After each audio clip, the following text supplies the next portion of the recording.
Hello, what's going on, YouTube fam? This is your boy J Money here, and I'm starting the first video of the series. I think I'm going to call it subscriber decks. Yeah, that's what I'm going to do it. So what you're looking at is, and I'm going to shout out the YouTube channel. I believe it is Pikachu LP. I don't know if it stands for life points or whatnot, but he wanted me to work on let me get rid of that. He wanted me to work on his deck and all that good stuff. And well,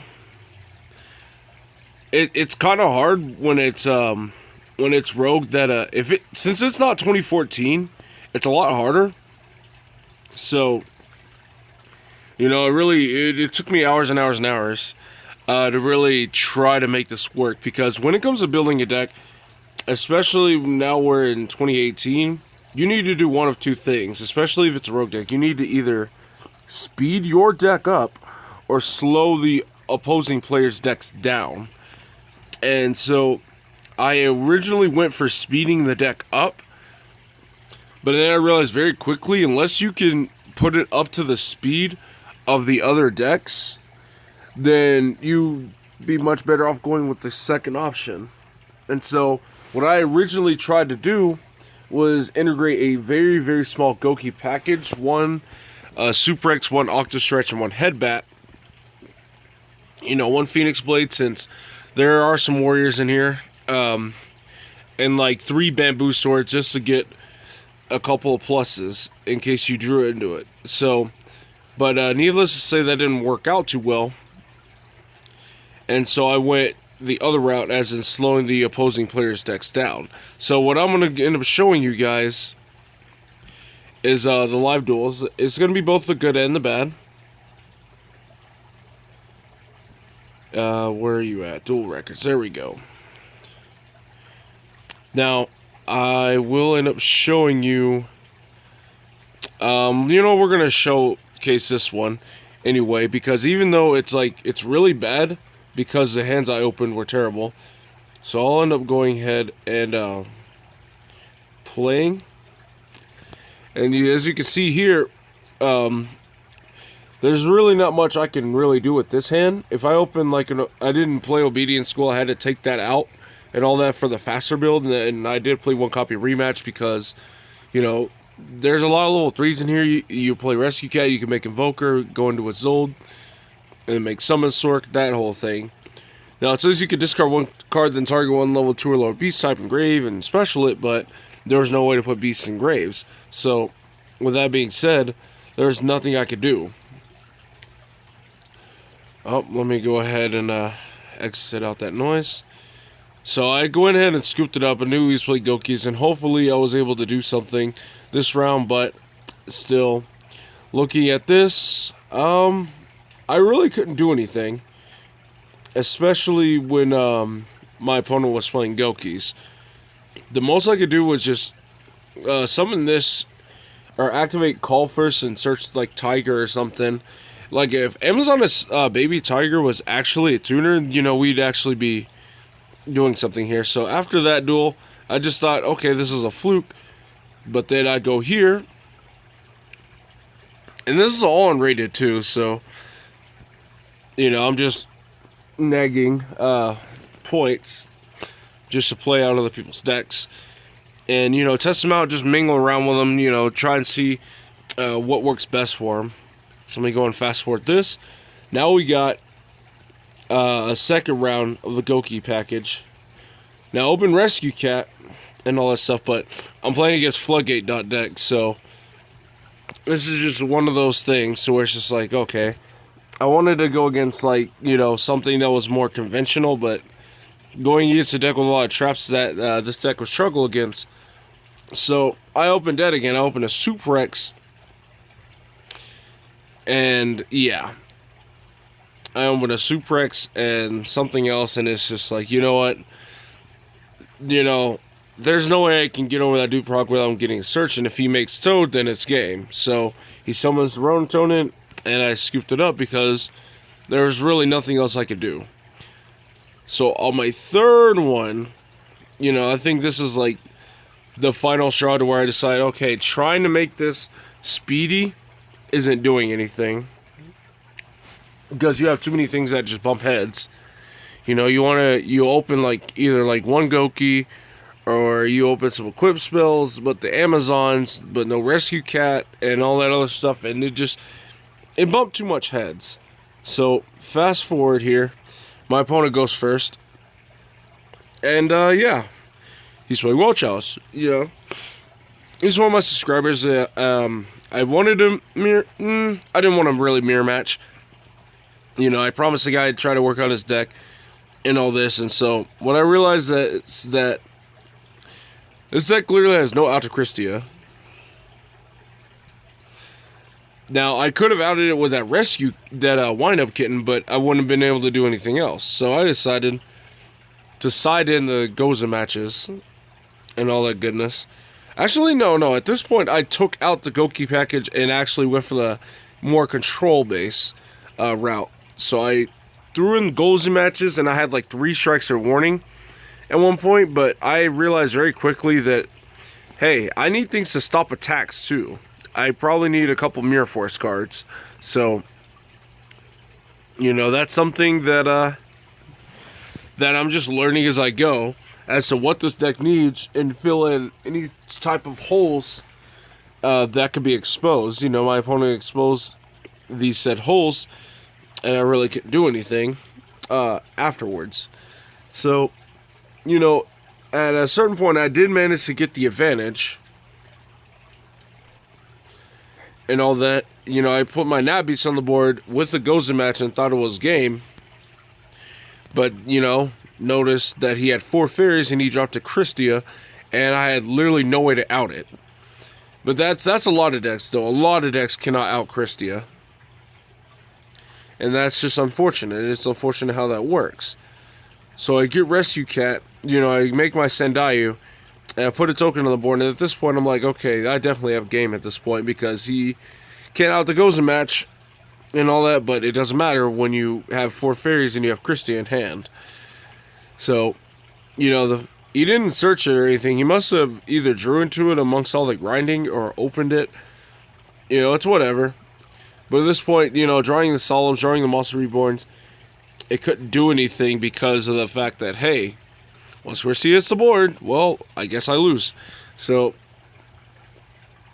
at this point now, I change up the deck some more and learn from the mistakes and start throwing in a couple battle traps, you know, things like Mirror Force and all that other stuff, and you'll be able to see it. Let's go and fast forward this. I think you'll see me blow them out. Yeah, there you go. We added some Mirror Force cards. You know, we kept the Call by the Graves in because even though this deck is is trying to slow their players' decks down, you want to resolve Obedience School, you want to resolve Rescue Cat, and that's something that, yeah, you definitely need to resolve. You know, you don't want to get hit by Ash Blossoms. So now, you know, he's playing my game. I'm setting 4. You know, and even though he has Calamities, it doesn't really matter when he's facing down a bunch of back row. So I go Amazoness Call in the end phase, and I search, and in this one he used all of his Calamity effects, and now he's dropping his alternatives, and he goes ahead and pops my stuff, and I hit it, and I go Amazoness Call, and Amazoness, no, not Call, Onslaught. Onslaught lets you banish any monster that battles with an Amazoness monster, and during the battle phase, you can drop an Amazon from your hand, which is pretty stupid. So even though he had the skill drain, I didn't really care because I had Onslaught and I was just going to keep banishing his cards. Now this is how you play. This is exactly how you do it. You got to treat like decks like these like Trick Stars, to where you just need to slow down your opponent enough to where you can do things like flip over a Scapegoat or play a Nat Beast or something like that, and just seal the game and just secure that win. So he goes, and yeah, see, this is why we play Call by the Grave. He tried to Ash my Obedience School, and I wasn't having that. So look at this. We go in turn 1. All we're doing is summoning beast monsters. So, you know, we drop a Radiant, we drop a Nat Beast, and all that good stuff. And I believe this set card's a Gozen match. No, it's a strike, actually.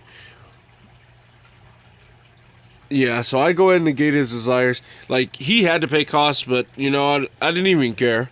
So, he scooped that up. And now we go on to the last match. You know, ever since I added the battle traps, it's really come in clutch. I'm thinking about throwing in a third one. Or, well, this isn't my deck. This is a subscriber's deck of mine. Now, let's see. So I go and search the baby tiger, and I play, and I set the Amazon chick. And he shield crushes, so I'm like, okay. And I'm looking, and I'm like, what is this, Tackle Crusader? So he's, you know, if this goes to grave, he can either switch things to defense, or target a face-up spell trap and return to the hand. He was Raigeki. I'm like, you know what? That's fine. I have Rescue Cat. So after that resolved, I went and summoned Barkion. This is why I played one copy of X-Saber Barrelum in the main deck, because I learned from the Paleo guy that, hey, you need to have some main deck out to trap cards. And so at this point, he's playing Time Lord, so I'm like, alright, that's fine. So I overlay into Sandaio and put a 4,000 token on the board, because Sandaio is just that freaking good. And now here I have Onslaught, and I make Unicorn, I spin back his back row, and I attack him for game. It doesn't matter that he had traps, because I Barkion. He played Sakuretsu, which is weird. I mean, I didn't think this was Go format. So I hit him with that 4,000 token, and it's good game. And we go on to game 2. Now with this, look at that. We open Wiretap. See, we sided the Wiretaps in because I figured, you know, my opponent's probably going to play like evenly or something. But it's like, even if he doesn't play evenly, he's already proven to play a ton of trap cards. So right here, I think is where it really counts. I think right here he flips over a trap that I really needed to wiretap. And yeah, lo and behold, yeah, I wiretapped that Drowning Mirror Force like an absolute pro. And all that good stuff. So I go main phase 2 and set the Heavy Dust Storm because he's playing trap cards. And he Bull Bladers, he kills my Nat Beast. And you're like, you know what, that's fine. So he Monster Reborns the Nat Beast. And I wind up kitting it back into the extra deck. Because I ripped it off the top deck. And the duel was over. So, yeah. So there's Pikachu LL3. That's actually my subscriber. Whose deck I'm actually working on. Oh man, the resolution in this thing is terrible. What is going on? Why is my res so bad right now? I don't get it. So anyway, that's the deck profile we got. We played 3 Gozen matches because if you really want to see it, and it's something to where you, if this stays on the board, you were in the driver's seat. You slowed everyone else's decks down. It stops Sky Strikers. It stops well, it stops them from tagging out into different things. They can still engage into. Actually, they can't really get a Jamming Waves because Jamming Waves can only destroy set cards. But you know, we got 2 strikes and we got 2 Mirror Force cards. I want to make space for a third, but you want to slow your opponent down enough to where you can resolve that Scapegoat and just win. We decided not to play hand traps because of the fact that hand traps slow your opponent down, but they don't slow them down enough as trap cards actually do. Trap cards do a much better job and have a much bigger impact when they resolve and all that good stuff. Now again, I threw in this Uniflora, Mythical Beasts of the Forest. He didn't originally have it in there because of the fact that if you don't see Rescue Cat, but you see Obedience School, you wanted 1 card Nat Beast and all that goodness. Now for the side deck, you know, we got a Judgment and a Scolding because you want to negate disruptive side cards. You want to negate any and all side cards, evenlies, all that. And we chose Breakthrough Skill because of obscure things like Artois Christia or Vanity's Fiend if you're playing BA. You know, things like that. You know, you don't want to get blown out by the most random ass cards. And so we chose to have that sided in. And just in case, you know, we don't see it right away, and we have flipped this over previously, they drop a Christie, drop Gammas, or, Vanity's Fiend, we can go ahead and banish this and just turn it off. So, that's why that's in there. Again, Call by the Great, self-explanatory. Now my he ended up changing the deck. He originally did have let's see, where are you at? Oh, there it is. So shoot, where is it? There it is. So he originally had AR's Rock Sunrise and Kaiju's in and all that stuff. And yeah, if you can drop a Gamma Seal, then you're golden. But the problem is the deck isn't fast enough to where you could make Firewall and drop Gamma Seal. Like, I see Saryuja's in here, but the quickest way to turbo out a Saryuja is if you put multiple monsters on the board, and the best way to do that right now is with, what's his name? Obedience School, which, if you resolve it, you can only summon Beast Monsters, or summon Rescue Cat, but then you have to summon, like, 2 more monsters afterwards, which I find in this deck is pretty difficult. And so, yeah, you can kaiju over your opponent's problematic things, but when you're dealing when it comes to a deck like this, you need to deal with a lot more than just one problematic card. And Onslaught is good and all, but it is a battle trick. He plays 2. I don't know why he chooses to play 2. Because, you know, I play 1 because you can search it very, very easily. I guess in case 1 gets dealt with, then you have another one. But that's why I was playing things like Gozen Match and all this other stuff, because those are the cards that are probably sooner get dealt with over the Onslaught. So, you know, like I said, I love Gamma Seal, but I would only play Waterfront and Gamma Seal in decks that are really, really fast, and decks that can really turbo out a Firewall Dragon, no problem. And I don't think he's even playing. No, he's not even playing Firewall. So that's a problem. Who is calling me? Ooh. Alright, so anyway, that's it for the deck profile, guys. I will work on another subscriber's deck in just a second. Or, yeah, for this week, I will work on another subscriber's deck. So, thank you guys very much for watching. This is J Money, and I am signing out.